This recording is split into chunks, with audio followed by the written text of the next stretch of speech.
এই গল্পটা শুধু হোটেলের না, এটা একটা রুমের, যে রুম কখনো থাকে না, আর যারা সেই রুমে ঢোকে তারা আর বের হয় না।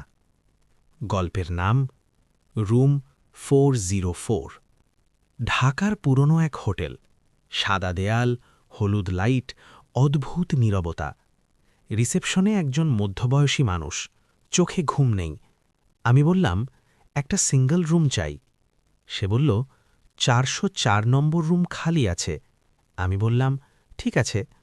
সে বলল, কিন্তু একটা কথা মনে রাখবেন, এই রুমে কেউ থাকে না। আমি হেসে ফেললাম, মানে? সে বলল, মানে যারা থাকে তারা সকালে চলে যায়। আমি বললাম, আমিও সকালে চলে যাব। সে চাবি দিল। চাবিতে লেখা 404। লিফটে উঠে চতুর্থ তলায় গেলাম। করিডর ফাঁকা, দেয়ালে নম্বর 401, 402, 403, তারপর 405। 404 নেই।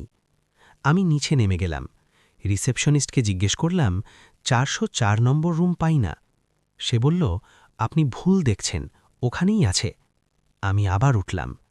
এইবার দেখলাম 404 আছে, দরজায় নম্বর ঝোলানো। আমি চাবি দিলাম, দরজা খুলল। ভেতরে সব ঠিক আছে, বিছানা, টেবিল, বাথরুম, কিন্তু ঘরটা যেন বহুদিন পরিষ্কার হয়নি। রাত 9টায় ঘরে বসে কাজ করছিলাম। হঠাৎ দেখলাম দেয়ালে রুম নম্বর বদলে গেছে, 405। আমি উঠে দরজার দিকে গেলাম। দরজার বাইরে নম্বর 405, ভেতরেও 405। আমি বাইরে এসে করিডর দেখলাম, এখনও 404, 405 দুটোই আছে, কিন্তু আমার রুম কোনটা? আমি নিচে নেমে গেলাম। রিসেপশনিস্টকে বললাম, আমার রুম নম্বর বদলে গেছে। সে বলল, আপনি কোন রুমে আছেন? আমি বললাম, 404-এ। সে বলল, না, আপনি 405-এ আছেন। আমি বললাম, কিন্তু আমি তো 404-এ উঠেছিলাম। সে বলল, আপনি ভুল মনে করছেন। রাত 11টায় ঘর থেকে বেরোলাম। করিডর ফাঁকা, সব রুমের দরজা বন্ধ। আমি হাঁটতে শুরু করলাম, একবার ডানে, একবার বামে, কিন্তু কোনো লিফট নেই, কোনো সিঁড়ি নেই।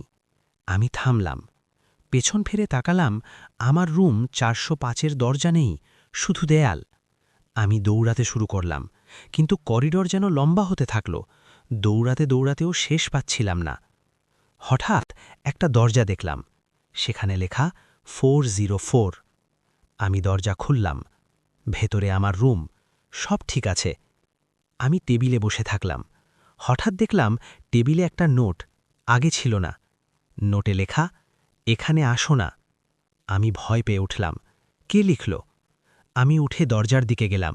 দরজা বন্ধ। আমি লক করে দিলাম। হঠাৎ বাথরুম থেকে শব্দ এলো, কেউ কাঁদছে। আমি বাথরুমের দরজায় হাত দিলাম, বন্ধ।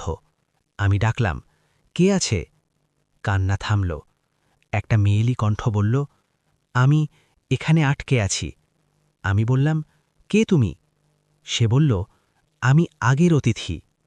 আমি দরজা ভাঙতে গেলাম। হঠাৎ বাথরুমের দরজা নিজে নিজে খুলল। ভেতরে কেউ নেই, কিন্তু আয়নায় দেখলাম একটা মেয়ে দাঁড়িয়ে আছে। সে আমার দিকে তাকিয়ে বলল, তুমি যতক্ষণ এখানে থাকবে ততক্ষণ আমিও থাকব। আমি পিছিয়ে গেলাম। আয়নায় সে নড়ল না, কিন্তু আমি যখন পিছিয়ে গেলাম তখন সেও পিছিয়ে গেল। আমি বুঝলাম, এটা আয়না নয়, এটা একটা পোর্টাল। আমি দৌড়ে ঘর থেকে বেরোলাম।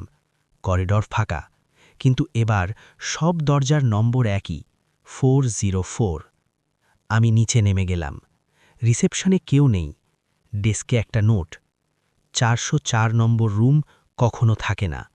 যারা সেই রুমে ঢোকে তারা আর বের হয় না, কারণ সেই রুম হোটেলের না, সেই রুম তাদের মনের।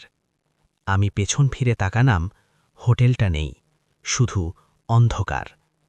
যদি এই গল্পটা একবারও থামিয়ে ভাবতে বাধ্য করে, তাহলে এখনই লাইক দাও, চ্যানেলটা সাবস্ক্রাইব করো, কারণ পরের গল্পে হোটেল হবে আরও কাছে, হয়তো আপনার বাড়িতেই।